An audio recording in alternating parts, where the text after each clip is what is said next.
Good evening, it is I, the Bleach Demon. And after watching one of Ardent Party's Terra Nova Tuesdays, specifically the one about the 600-year-old gold coin found in Newfoundland, it really got me to thinking about folklore. He mentioned having folklore as being a big part of Newfie culture. Yes, I'm trying to be insulting here. And that really got me to thinking about folklore in the Western world. And it's something that I think we're missing out a lot on in ways that in the past we'd really embraced. Whether that are folkways, local legends, ghost stories, and maybe even more importantly, moving on to things that are really national identity type things. And that's something I just don't know if the rest of Western civilization is up on. And I say that not because, we're somehow, brilliant and so much different than we are in the past, but I actually think we're kind of stupid compared to some of the people in the past. Now, does that mean they were more educated or intellectually aware? No, absolutely not. I think science has advanced the Western world in ways that generally has been beneficial. But I've noticed something that is more, I don't know, disturbing. And just going through and using some Wikipedia images, we've got this, probably 16th century painting, maybe more, versus modern day. We've got, Hungarian folk dancing. We've got, legends and lore like, Little Red Riding Hood, ghost stories, things that, we really, I think, are missing. And especially in North America. Especially in North America. Because where are traditions like this? Well, some of them survive. You have things like contra dancing and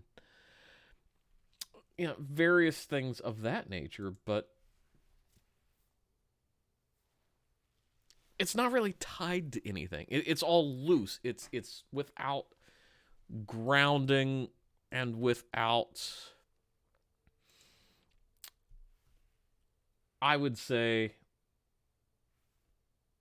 without a lot of heart to what we do.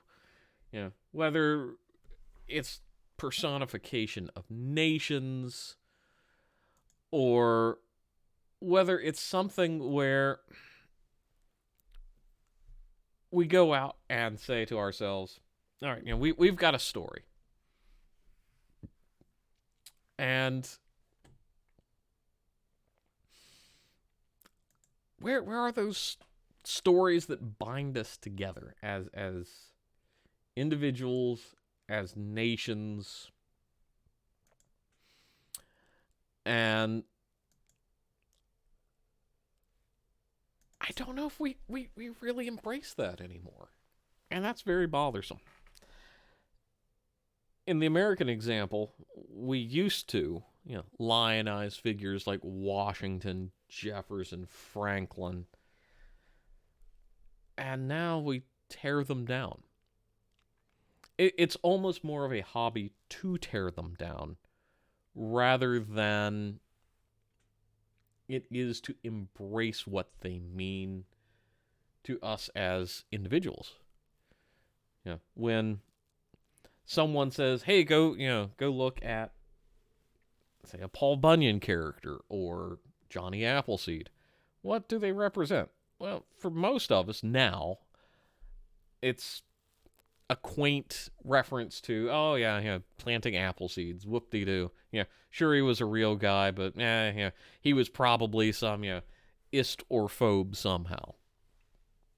Or Paul Bunyan, a tall tale from the upper Midwest. Someone who holds absolutely no value in how things really are with the science. But when you start thinking about these stories, these folkways, these dances, and other things of this nature, what were they really all about? And it was about creating a unified culture. Today, we're so obsessed with multiculturalism and importing the greatest and best new immigrant to be found. Where does that leave us as peoples? Here in the United States, and I know it's true of other places around the world, but I'm sticking with American examples specifically, is they're the easiest to delve into. But you get stories of great sacrifice of things that the average man does not do on a daily basis. But these tales of great trouble and woe. And we sit back and, I would say for the most part, ignore these things now. Because we're obsessed with the science. We're obsessed with the science of history. Not the myth, not the lore, not the nuances that we all go and pick up through the years. But this cold, heartless, fact-focused world where I think for the average man on the street holds very little value other than to undermine those around them.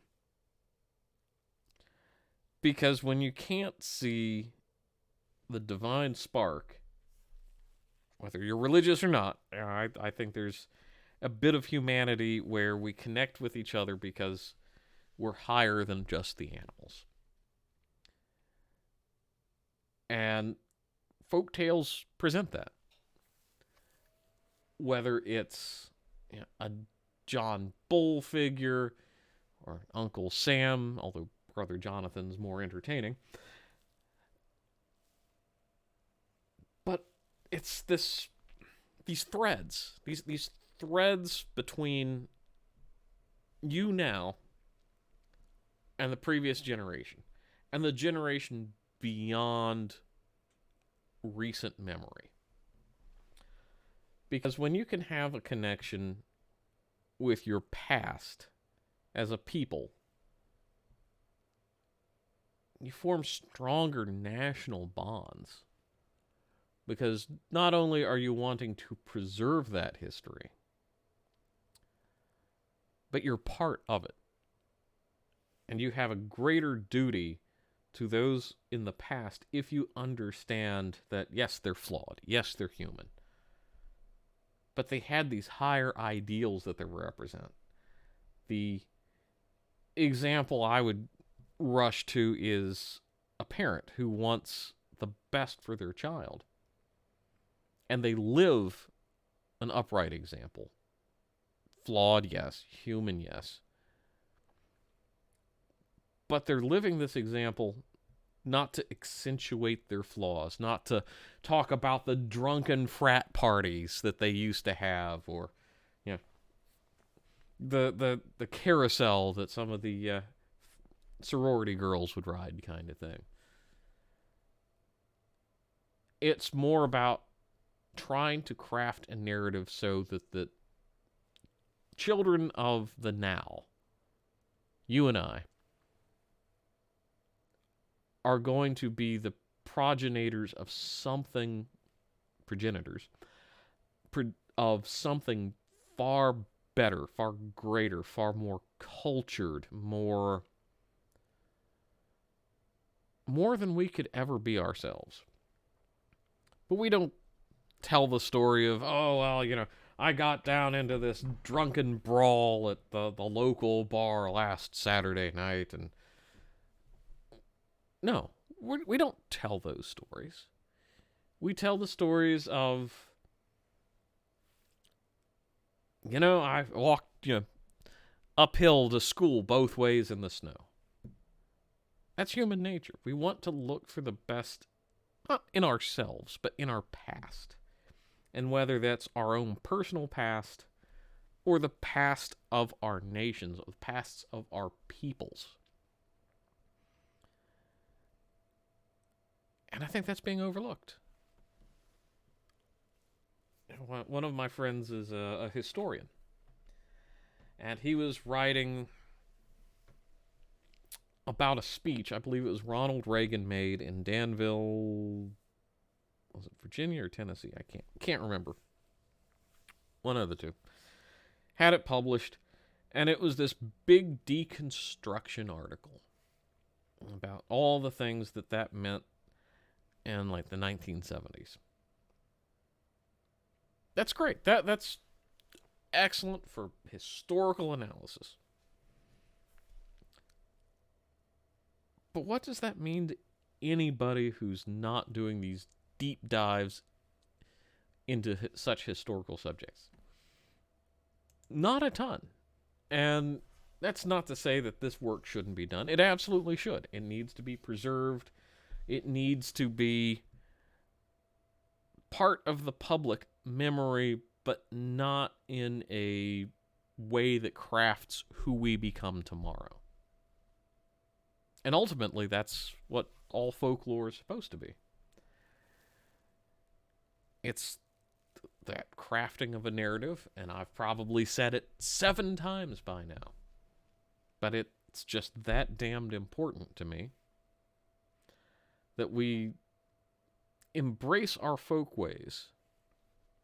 Not because they're better than what we have now, but it gives us a duty to preserve those parts of our histories that we need to instill in the future generations.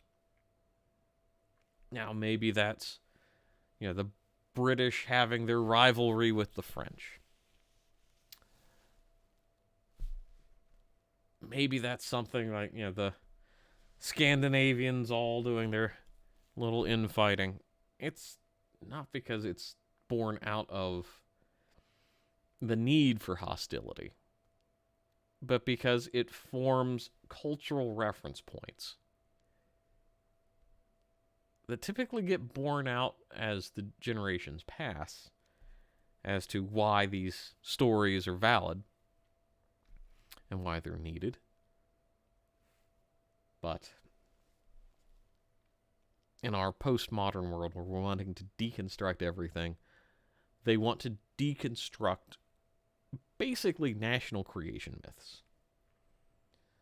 And being atheistic, capital A atheistic, towards cultures, towards ethnicities, is not a place where we really should want to go. But I have rambled on repeatedly quite enough. Hopefully you enjoy this strange, possibly haunted building. Why is it haunted? Because folklore requires it.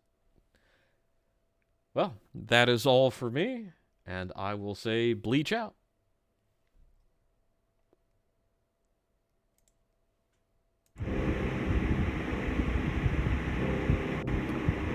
Yeah, there you go.